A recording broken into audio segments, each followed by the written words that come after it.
18 বছরে অনেক দূর এগিয়েছে টি-20 ক্রিকেট, কেবল পিছিয়ে গেছে বাংলাদেশ। শান্ত লিটন তো দূরে থাক, জুনায়েদ সিদ্দিকী, আশরাফুল আফতাব, মাশরাফিদের টি-20 বিশ্বকাপের স্ট্রাইক রেট বাংলাদেশের এবারের বিশ্বকাপ দলে থাকা যে কোনো ক্রিকেটারের চেয়ে ঢের ভালো।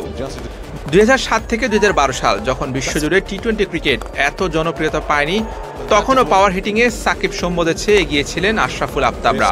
সেই হিসেবে যুক্তরাষ্ট্রের কোচ স্টুয়ার্ট লর কথাটা একদম অস্বীকার করা যায় না। 25 বছরেও বাংলাদেশ ক্রিকেটের কোনো উন্নতি হয়নি। টি-20 ক্রিকেট 4 ছক্কার খেলা, তাই এখানে স্ট্রাইক রেটটা অনেক গুরুত্বপূর্ণ। যারা যত বেশি স্ট্রাইক রেটে ব্যাটিং করতে পারবেন, দলের স্কোরও হয় তত সমৃদ্ধ। এই জায়গাটায় পৃথিবীর অন্য যে কোনো দেশের চেয়ে পিছিয়ে আছে বাংলাদেশ। আর কত ডাক মারবা সম্ভব ভাই, আর কত ডাক। দক্ষতা আর পেশির জোর কোনোটাই নেই টাইগার ব্যাটারদের। স্ট্রাইক রেটের দিক দিয়ে খুবই দুর্বল সাকিব হৃদয়রা। বাংলাদেশের ব্যাটারদের দুর্বল স্ট্রাইক নিয়ে হচ্ছে বেশ সমালোচনা, হওয়াটাই স্বাভাবিক। কারণ যেখানে অন্য দেশের ব্যাটাররা ব্যাট করেন 150-200 স্ট্রাইক রেট ছুঁয়ে, সেখানে বাংলাদেশের ব্যাটাররা 100 থেকে 110 স্ট্রাইক রেটেও রান তুলতে খাবি খায়।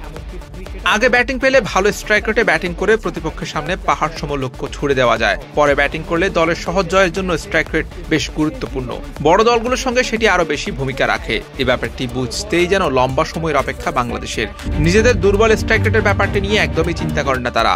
অধিনায়ক শান্ত বরাবরই বলেছেন সেই কথা, স্ট্রাইক রেট তাদের কাছে গুরুত্বপূর্ণ না। টি-20 বিশ্বকাপ বিবেচনায় জুনায়েদ সিদ্দিকী, মোহাম্মদ আশরাফুল, মাশরাফির মতুজাদের চেয়ে পিছিয়ে আছেন রিয়াদ, শান্তরা।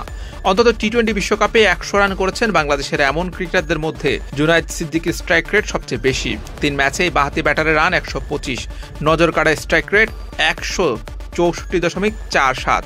পাশাপাশি গড়ও দারুণ 41.66। টি-20 বিশ্বকাপে 11 ম্যাচে আশরাফুলের রান 212, স্ট্রাইক রেট 138.56।